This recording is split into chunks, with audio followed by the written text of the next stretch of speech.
What's up, traders? Welcome back. Yes, back. Hello, my lovelies. We're back on the charts today. I'm going to be breaking down my trade setup for today's AM session that we've just ended. So I'm going to be taking you through what I did, my analysis, my entry criteria, and yeah, how I managed the trade. So let's get right into it.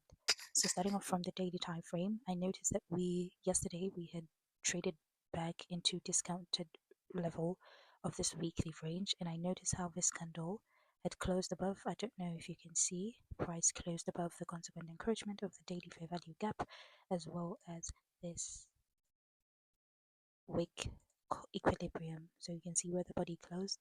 That gave me intel. Initially I did want to see price take off buy side before we actually would trade back into the previous daily low. Now my job for the session for the day was to get to the previous daily low. So dropping down into the 4-hour time frame, we can see how price was constantly respecting bullish bearish media raise. We traded back, not displacing the consequent encouragement. We trade back. And prior to the open, I also took note of how price had traded back into this fair value gap, but notice the bodies. So of course, being bullish from what I had seen at the beginning of the week, I realized at one point that I was trying to catch the reversal, but then I took a step back and I really realized that you have to follow. I reminded myself that I have to follow what price is printing. Forget about what you want to see, but focus on what price is actually printing.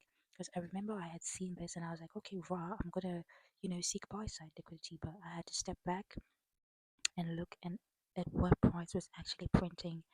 So we traded back into this. That was the moment that I thought, okay, I want to be bullish, but I noticed that 8:30 news traded back into this. You can notice this fair value gap as well as this volume imbalance.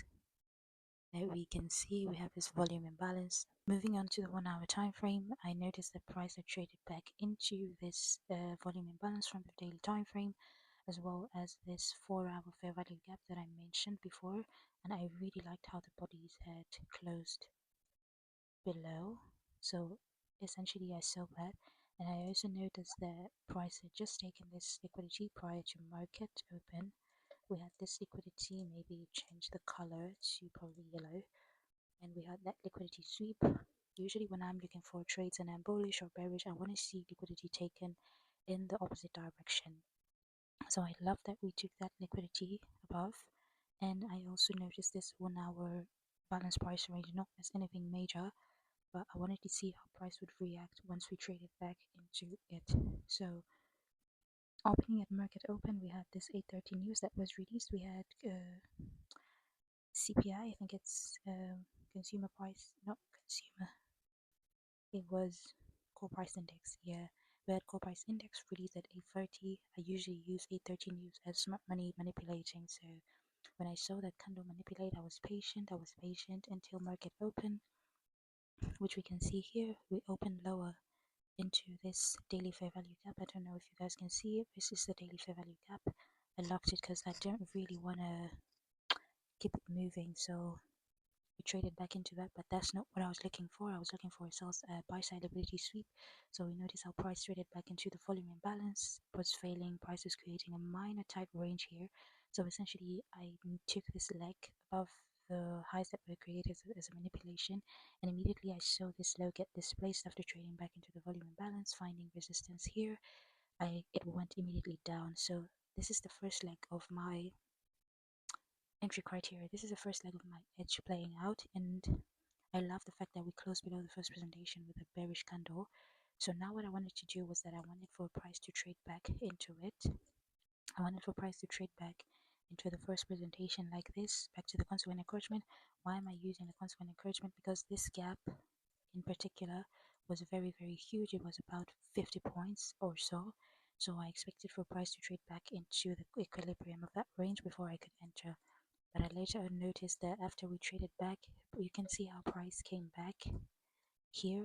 Very short time with this candle, it came back and immediately started running lower. So it ran lower into the midnight open, into pre-session liquidity, into London session liquidity. At this point, after price took this liquidity, I started to rethink, and I was like, okay, I had a sell limit here, but after seeing this price action, I told myself that we are more likely to trade back into the new day opening gap, which is here, then the consequent encroachment of the fair value gap.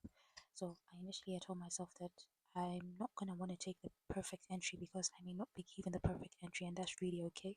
So that's why I told myself I would much rather enter with the new day opening gap because I know that it's most sensitive than going back into a discounted level of this fair value gap.